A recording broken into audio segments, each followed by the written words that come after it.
Hi, I'm Sherry Strong, food philosopher, author, and illustrator of Return to Food, the Life-Changing Anti-Diet. The illustration in the book I'm talking about today is on page 31, and it is definitely a controversial one, not without its little jabs at some people who are producing what I believe are products that are totally contributing to obesity, but more importantly, they're contributing to food addiction and the actual stripping of nutrients from the body. So we've become accustomed to them. They are part of the landscape. You cannot go anywhere in a city and not see them. And unfortunately, they are the major contributors to what you'd see as street side pollution. So you rarely see apple cores and fruits, skins of fruit and things like that on the roadside, but you'll definitely see tons of packages that are produced by these companies and many others of them. So I've kind of taken a little jab at them, saying falling like dominoes, KFC is can't flipping cook or kill and fry chook, substandard way, not so hungry malnourished Jack, that's from when I was living in Australia, and Coca-Cola, okay, so nitrograin cereal as in some pretty nasty stuff that's going on in our food.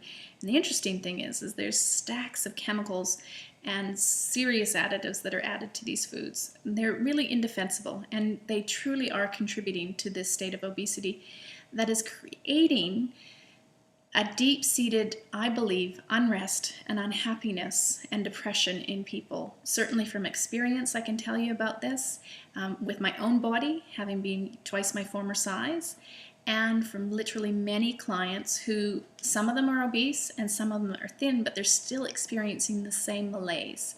And the important thing to know is that you can be just as unhealthy in a thin body as you can in an overweight body. And in some circumstances, you can actually be more at risk. If you are super thin, so you have a very low fat percentile, both inside and externally on your body, and you are taking in toxic chemicals into the body, know that fat cells are one of your body's ways of creating toxins, a space for toxins away from your vital organs. So if you're eating toxic food with chemicals and preservatives and known carcinogenic substances, and you don't have all those fat cells to protect your body from, it doesn't always go through you. And in fact, where it often toxicity stores up is in your vital organs.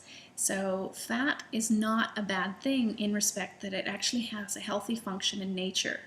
The problem is that we are getting fat not just on too much food. And there's a big difference between becoming overweight because you're eating too much good food, even though that can create imbalance in the body, and becoming overweight because you're eating a toxic, what I call this lethal recipe diet.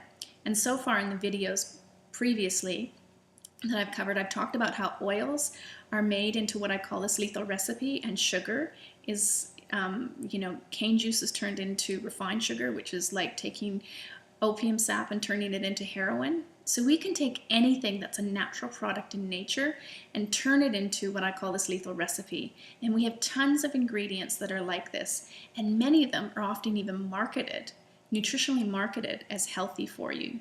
So high fructose corn syrup is kind of like the crack cocaine of the sugar world. It's pretty nasty stuff. It's made with genetically modified ingredients, and you could never, ever make this in your backyard in nature because it requires a laboratory and elaborate processes to actually create this. And as a result, the body has no idea how to actually handle this properly. And it creates this massive addictive rush, and it creates a strain on our pancreas, and it definitely is a contributor to diabetes. All you have to do is look at the Center of Disease Control, their obesity slides, the diabetes slides, heart disease, heart disease and cancer, okay? These foods are definitely leading to it and contributing to it. And so the solution is to start to look to more natural sources of food. And the more packets and packages that you can actually get out of your house and just have whole ingredients and locally sourced, organic, whole foods, that's the answer. But the problem is so many of these foods are so inviting that we have a desensitized palate because they have flavor compounds. They have addictive compounds in it. And we often think that we're eating for flavor, but in truth, the bigger thing that drives us to eat is the drug-like reactions these foods actually create in our body. So getting off of the lethal recipe is like doing a drug detox, and that's why detoxing is so popular right now. But the problem is if you detox for 7 days and you try and put those things out of your body, right, and then you go back to it 7 days later, you can actually be creating a really vicious cycle that is actually more harmful to our body. So what I strongly suggest for people to do is to start to wean yourself off by choosing the natural versions of the foods that are highly processed and addictive and toxic to the body. And that is just one little thing we can do. So if you are used to having, a soft drink, and that's the way you start your day, try with some fresh squeezed juice and some sparkling mineral water to actually have that as a switch. When people are super highly addicted to soft drinks that have artificial sweeteners in them, it can actually be like full-on drug withdrawal, and I have seen it happen.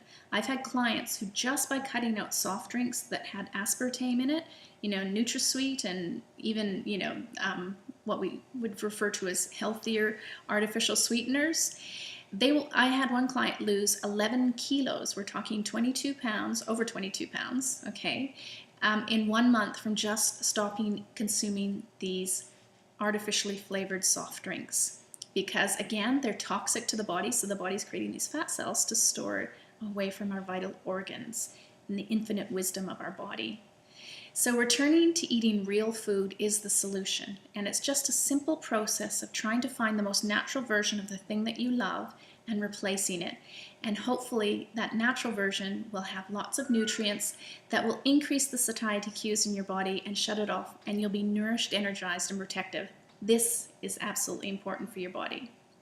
If you would love to see more resources, tips, tools, strategies, and recipes to help you return to eating real food and develop a healthy relationship with food, your body, and the planet, please go to returntofood.com.